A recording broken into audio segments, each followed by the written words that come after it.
Me gustan las películas de ciencia ficción. Es la mejor oportunidad para viajar a otros planetas, a otras galaxias o incluso para viajar en el tiempo de diferentes formas. ¿Se han puesto a pensar ustedes cómo se imaginaban el futuro las personas de generaciones y épocas anteriores?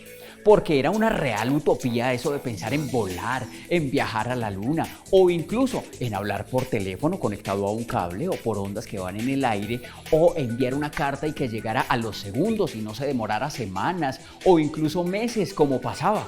Aquí hay mucho de ciencia y poco de ficción, porque todas esas cosas se fueron convirtiendo en realidades hasta nuestro presente. Hoy vivimos el futuro soñado por muchas generaciones pasadas, un futuro lleno de posibilidades, como la que nos brindan los avances en la medicina, por ejemplo, los trasplantes.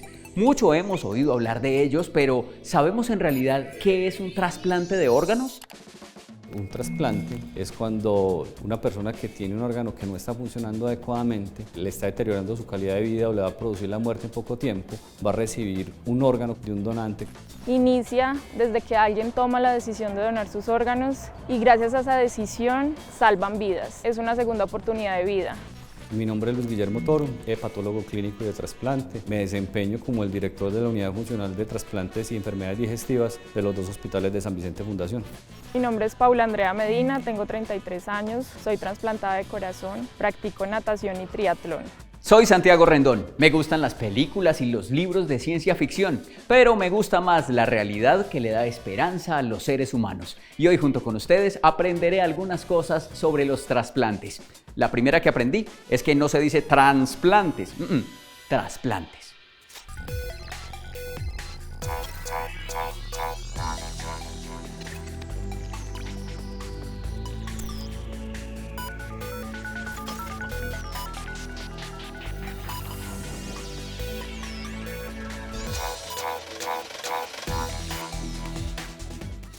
De trasplantes yo sabía lo que me había contado mi mamá, de las plantas, que es pasar una planta de un sitio a otro, del sitio donde nació y se desarrolló a otro sitio donde va a seguir viviendo. En el caso de trasplante de órganos humanos hay algo similar, es trasladar un órgano de una persona a otra, de la persona en la que creció y se desarrolló a la persona en la que va a continuar viviendo. Y también cuando hablamos de trasplante, siempre está ligada y conectada a otra palabra. Donante. Podemos tener dos tipos de donante, el donante vivo o de donante cadavérico. El donante vivo es el receptor tiene una enfermedad terminal, una cirrosis o una enfermedad renal crónica. Un donante generalmente intrafamiliar le cede un órgano que no es vital para él, por ejemplo el riñón, que los riñones vienen en par, él puede donar un riñón y continuar con una calidad de vida completamente normal con el otro riñón. O una porción de un órgano, como puede ser el hígado. Ese es el donante vivo. Tenemos el donante cadavérico, que generalmente son pacientes por traumas craneoencefálicos severos, por enfermedades cerebrovasculares, pacientes neurocríticos que ya tienen muerte encefálica, pero su corazón sigue latiendo. En mi familia siempre fuimos muy sanos todos, hasta que mi hermanita se enfermó a los 7 años de una cardiomiopatía dilatada y murió en un trasplante de corazón. Ese mismo año me diagnosticaron a mí mi enfermedad, que era la misma enfermedad de ella. Antes de mi enfermedad fui deportista, era bailarina, gimnasta, terminé siendo porrista durante más o menos unos 16 años. Entre mis 19 y 20 años empecé a sentir síntomas cuando hacía cardio, cuando llegaba a entrenar, me dolía mucho el pecho. Y ya me empezó a doler quieta, no hacía nada y me empezaba a doler, entonces ya hicieron todos los estudios, ecocardiogramas, pruebas físicas, electros, percusiones miocárdicas, una cantidad de exámenes, me dicen que tengo cardiomiopatía dilatada. En una cardiomiopatía dilatada, el corazón no está en capacidad de bombear la sangre de la misma manera que lo haría un corazón sano. A los 6 meses me diagnostican una arritmia maligna y me ponen un cardiodesfibrilador que me salva la vida en varias ocasiones. El cardiodesfibrilador, que le salvó varias veces la vida a Paula, es un aparato que genera impulsos eléctricos. Se implanta bajo la piel del paciente que tiene graves alteraciones de ritmo cardíaco, que esto podría causarle en cualquier momento un paro repentino, que cuando se presenta la arritmia genera una descarga eléctrica para que el corazón vuelva a tomar su ritmo normal. Paula, sabemos que el cardiodesfibrilador te salvó varias veces la vida. ¿Cómo es eso? ¿Cómo fue eso en tu caso? Santiago, eso es un aparato que implantan en el corazón para salvar la vida de las personas cuando tienen alto riesgo de muerte súbita. Eso es como si te estallara un transformador por dentro, o sea, yo veía lucecitas, yo veía y era así, ese era el cardiodesfibrilador. Empiezo mi tratamiento con medicina hasta ya llegar más o menos a los 27 años, donde ya el corazón empieza a fallar un poquito más, mis pulmones empiezan a fallarme. ¿Qué hace que una persona necesite un trasplante? Que ese órgano que estamos pensando en trasplantar tenga una función tan limitada que la posibilidad de sobrevida al corto tiempo de ese paciente sea muy baja, o que la calidad de vida de ese paciente sea tan limitada que la única forma de mejorar esa calidad de vida es con un trasplante. Me dicen que necesito un corazón y unos pulmones. Creo que fue el momento donde me sentí enferma, porque antes no me sentía enferma. Trataba de que mi vida fuera lo más normal posible. El último registro mundial de trasplantes de órganos tiene las siguientes cifras en el mundo. En el año 2020 se realizaron 122.341 trasplantes en 82 países, incluido Colombia. Más de 76.000 trasplantes de riñón con aproximadamente el 30% de donantes vivos. Más de 30.000 trasplantes de hígado con aproximadamente el 18% de donantes vivos. Alrededor de 8.000 trasplantes de corazón, 6.000 de pulmón, 2.000 de páncreas y 150 de intestinos. Yo había escuchado de trasplantes de corazón, de pulmón, de hígado, pero primera vez que escucho de páncreas e intestinos. Doctor, ¿qué órganos se pueden trasplantar? Podemos trasplantar pulmón, corazón, podemos trasplantar hígado, riñones, páncreas, podemos trasplantar intestino. También se pueden hacer trasplantes de córnea, implantes de hueso, tendones, piel. Doctor, qué pena con usted, discúlpeme, lo interrumpo y discúlpeme también la ignorancia, pero es que lo escuché hablar de trasplante y luego de implante y quedé como, bueno, eso es que se parecen, son palabras sinónimos, es algo del argot de la medicina, o cuál es la diferencia entre trasplante e implante. Es básicamente lo mismo, son injertos que vienen de un donante. Generalmente hablamos de trasplante cuando es el órgano como tal e implantes cuando es un tejido. El primer trasplante de órganos exitoso en Colombia fue de riñón con donante vivo. Se realizó en Antioquia, en el Hospital Universitario San Vicente de Paúl, hoy conocido como San Vicente Fundación. Los médicos que estuvieron al frente de tan importante acontecimiento fueron los doctores Jaime Borrero Ramírez, Álvaro Velázquez y Gustavo Escobar. Se realizó el 29 de agosto de 1973. Pero, ¿dónde se realizó el primer trasplante de corazón en el mundo? Las opciones son Estados Unidos, Sudáfrica o Rusia.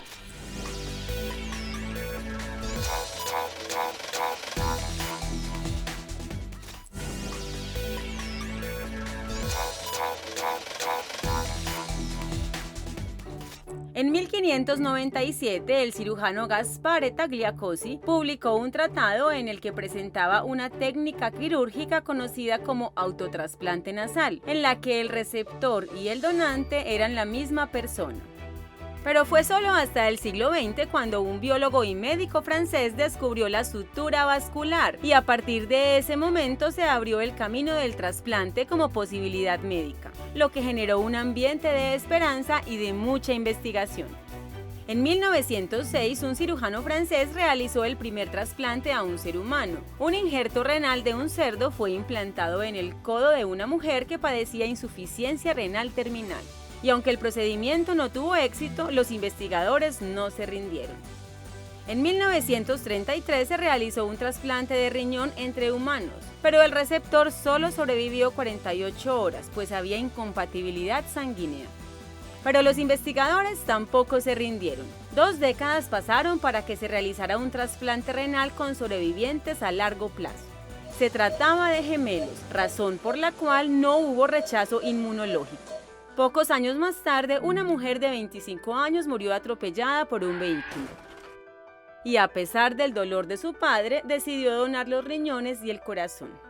Uno de los riñones sería trasplantado a un niño de 10 años, y el corazón comenzaría a bombear la sangre de un hombre de 58 años. La noticia de que un médico había trasplantado un corazón de un humano a otro le dio la vuelta al mundo. Y aunque el paciente murió 18 días después, el médico no perdió la esperanza. Semanas más tarde realizó su segundo trasplante de corazón. Eran tiempos del apartheid y el corazón de un donante de raza negra palpitaría en el cuerpo de un hombre blanco, quien vivió 2 años más. Clive murió y una multitud de personas de todas las razas asistieron a su entierro. Estaban despidiendo a un héroe cuyo corazón aún latía. El primer trasplante de corazón se realizó en Sudáfrica. En Sudáfrica se realizaron los 2 primeros trasplantes de corazón, el primero con una sobrevivencia de unos cuantos días y el segundo con una sobrevivencia de aproximadamente 2 años. El receptor del segundo trasplante se llamaba Philip Blackberg y era odontólogo. Paula Medina recibió su trasplante hace casi 5 años y antes de su enfermedad cardíaca era deportista y después de su trasplante sigue siendo deportista.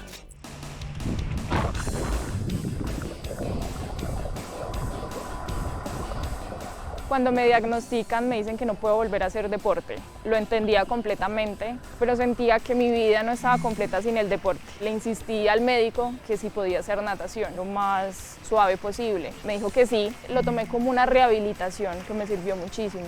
Me sentía completamente diferente en el agua que en suelo. Mi corazón funcionaba en esos momentos un 22% y gracias a la natación se subió a un 47%. Entonces los médicos decían, no lo puedo creer. Gracias a la natación, como a la rehabilitación que hice en mi enfermedad, pues logré fortalecer mis pulmones. Y me dicen que me hacen el trasplante de corazón, pero me salvo del trasplante de pulmones, entro a lista de espera. Los países en los que se practica el trasplante de órganos tienen leyes relacionadas con este tema. Por ejemplo, en Colombia existe la Ley 1805 de 2016. En esta ley está regulado el asunto de la donación de órganos en nuestro país. Entre otras cosas, habla de la lista de espera y también dice que todos los colombianos somos potenciales donantes al momento de fallecer, a menos que se haya manifestado lo contrario ante un notario o que la familia se niegue. Por eso las personas que deseen donar sus órganos deben manifestarlo en vida. Entre otras cosas, esta ley también define una serie de protocolos que permiten a los médicos o a los equipos de trasplantes enterarse de que hay un posible donante. Todo empieza por la alerta desde una unidad de cuidados intensivos usualmente. El médico tratante del paciente es el que llama al CRUE y avisa que tiene un potencial donante. O sea, por ley, todas las unidades de cuidados intensivos, unidades de cuidados especiales, urgencias, deben avisar al centro regulador de urgencias cuando tienen un paciente que tiene una escala de coma de Glasgow por debajo de 5. Cuando está en 3, el paciente cumple criterios de muerte encefálica. Su médico tratante, que en ese caso es el intensivista, hace el primer diagnóstico de muerte encefálica y llama a un segundo especialista para que haga o corrobore ese diagnóstico. El segundo especialista tiene que ser un experto en neurociencias, que es o un neurólogo o un neurocirujano. Una vez se cumplan con los 2 diagnósticos de muerte encefálica, ya entra el equipo de trasplante. Se encargan de mantener el donante como en las mejores condiciones para que esos órganos no se pierdan y abordan la familia. Entré a lista de espera y duré 3 meses exactamente cuando apareció ya el donante, un 16 de noviembre del 2017.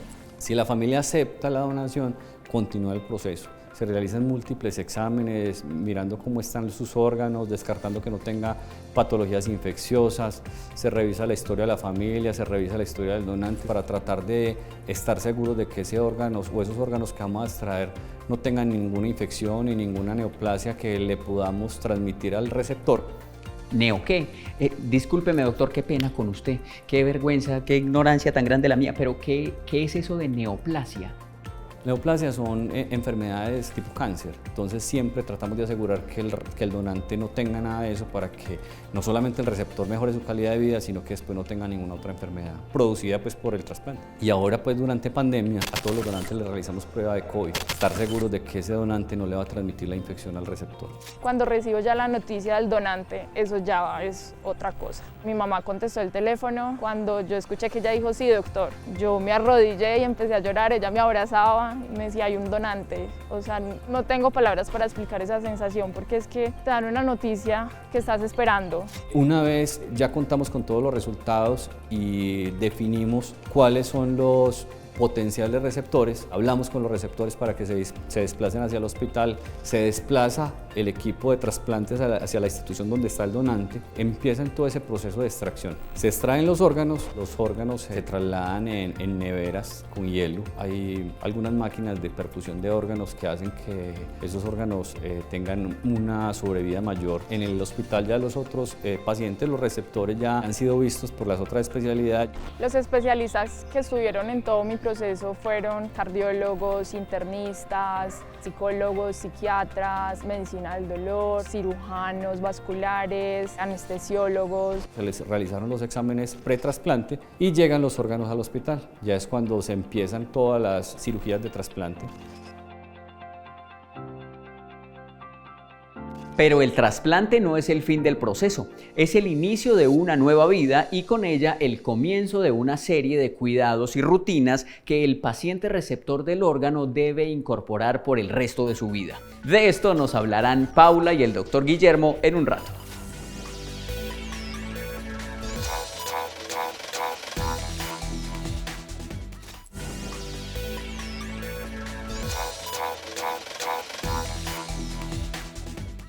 Al principio de este programa hablamos de ciencia ficción y de que muchas cosas hoy están más en el terreno de la ciencia que de la ficción. Por ejemplo, el trasplante de órganos para mejorar la expectativa de vida de muchas personas. Pero hay otras cosas que todavía están en un terreno confuso entre la ciencia y la ficción, como por ejemplo, trasplante de órganos pero sin donante. ¿Y eso cómo sería? Pues con una impresión 3D para fabricar el órgano completo. Y esto puede estar aproximándose a la realidad con una técnica conocida como impresión 3D acelerada, en la que están trabajando científicos del Departamento de Ingeniería Industrial y Sistemas del Instituto Tecnológico de Rochester. Lo que se promete o se aspira con estas impresiones es que la materia orgánica y las células con las que están hechas no se mueran o se dañen durante el proceso. Suena como a ficción, pero puede estar aproximándose a la realidad. Los órganos con impresiones 3D estarían hechos con materiales biocompatibles para que el cuerpo humano no los rechace una vez sean implantados. Doctor, pero con los trasplantes que se realizan hoy en día, ¿cómo se sabe si un órgano es compatible con el receptor? Pues Santiago, lo primero que te tengo que decir es que eso depende del órgano del que estemos hablando, ¿cierto? Por ejemplo, en hígado, la compatibilidad tiene mucho que ver con grupo sanguíneo. Después de asegurar grupo sanguíneo, lo que miramos es como la parte antropométrica, o sea, que el donante y el receptor sean muy similares para que ese órgano pueda casar adecuadamente en esa cavidad abdominal. En riñón, que cambia la cosa, no es solamente compatibilidad sanguínea, sino que también viene todo lo que tiene que ver con el sistema de histocompatibilidad del HLA. Tanto donante como receptor deben de ser muy compatibles, porque si esa compatibilidad no es adecuada, es donde vienen los rechazos y la pérdida del órgano. El primer mes es donde hay más rechazo, entonces el primer mes es como que nos dejan hospitalizados a todos, nos hacen biopsias cada 8 días para mirar que ese corazón esté reaccionando. Ya cuando cumples ese mes, ya es como, ya pasé como un primer punto, ya ahí sigue el año. Si tú logras pasar ese año bien, estable, pues tienes una probabilidad más que tu trasplante dure un poco más. Y superado el primer año, ¿cómo es eso de la rutina, las actividades especiales y los controles que debe tener una persona trasplantada? ¿Cómo es el proceso en tu caso, Paula? Bueno, Santiago, nosotros tomamos inmunosupresores, son medicamentos que nos bajan las defensas para que el órgano no haga rechazo. Realmente la rutina más que todo es como con la comida, que esté bien lavadas las verduras, que esté bien cocinadas las cosas. De resto, pues es como cuidarte en la parte del azúcar, porque uno de los efectos secundarios de los medicamentos es diabetes. Deberían tener estilos de vida saludables, una adecuada dieta, ejercicio regular, evitar el sobrepeso, ser muy adherentes al manejo farmacológico, porque la vida de esos órganos está en el tratamiento que ellos reciben, y ser muy adherentes a los controles médicos. Mis controles de rutina son cada 3 meses, el médico me revisa, me manda ecocardiograma, me manda exámenes de sangre para que todo esté bien. Si de pronto encuentran algo que no esté bien, me mandan otros exámenes, pero si me encuentran bien, simplemente me mandan mi medicamento, que es un medicamento que debo tomar de por vida, y ya sigo con mi vida normal.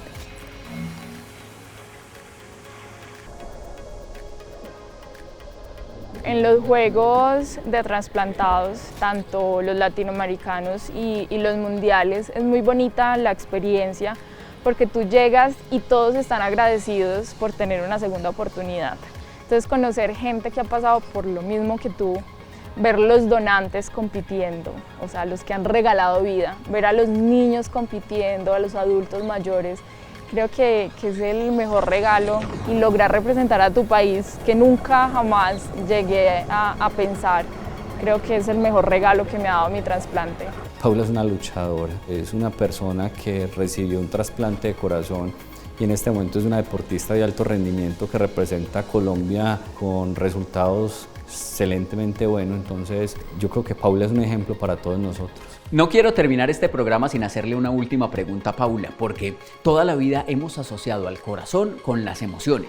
Y entonces uno dice, tengo una corazonada, me rompieron el corazón, me salta el corazón de felicidad, o a la pareja le dice uno, hola corazón. Sabemos claramente que el corazón es el motor que bombea la sangre por nuestro cuerpo, pero al estar asociado culturalmente a las emociones, y en tu caso Paula, que recibiste un trasplante de corazón, ¿se siente algo diferente? No, Santiago, mira, todos asociamos como los sentimientos al corazón, ¿cierto? Pero pues yo en lo personal no he sentido nada diferente. Sí, cuando nado, siento una conexión muy grande con mi donante. Siempre, cada vez que doy una abrazada, ese latido se conecta y todo es en honor a ella, mi ángel donante que me salvó la vida. Ella sigue viva aquí, trato de devolver todo lo que ella me dio al resto de la gente. Aprendes como a querer más las personas que están cerca, a valorarlas, aprendes como a vivir el día a día, no juzgas tanto, perdonas más fácil. Para mí es lo mejor que me ha pasado en la vida, mi enfermedad y mi trasplante, porque gracias a eso soy la persona que soy ahora. La de Paula es una vida que se salvó con el corazón que fue donado por una persona, pero pueden ser muchas más. Doctor, ¿cuántas vidas se pueden salvar o mejorar con un solo donante? Pues mira, Santiago, la idea es que con un solo donante, si el donante es óptimo y podemos rescatar todos los órganos, podríamos salvar hasta 8 pacientes. 8 pacientes que están en lista de espera, pero no solamente se van a salvar 8 vidas, sino que se va a mejorar la calidad de vida de más de 55 pacientes. Ahorita hablábamos de que podíamos extraer órganos, pero también podemos extraer tejidos. Entonces, cuando uno habla de donación, lo más importante es que la familia conozca el deseo de que esa persona quiere ser donante. Para esa familia va a ser mucho más fácil tomar la decisión y permitir que nosotros podamos ofrecerle vida a otros pacientes. Y muchos de los avances de la medicina tienen sus orígenes en la tecnología aeroespacial. Por ejemplo, en las misiones Apolo, los científicos necesitaban imágenes precisas de la superficie lunar para enviar el hombre a la luna, y así se creó el procesamiento de imágenes digitales, tecnología que ahora se utiliza en la medicina para obtener mejores imágenes de los órganos del cuerpo, por ejemplo en las resonancias magnéticas o en las tomografías computarizadas. La Luna está llena de cráteres que tienen nombres de personas que dejaron huella, no en la Luna, sino en la Tierra.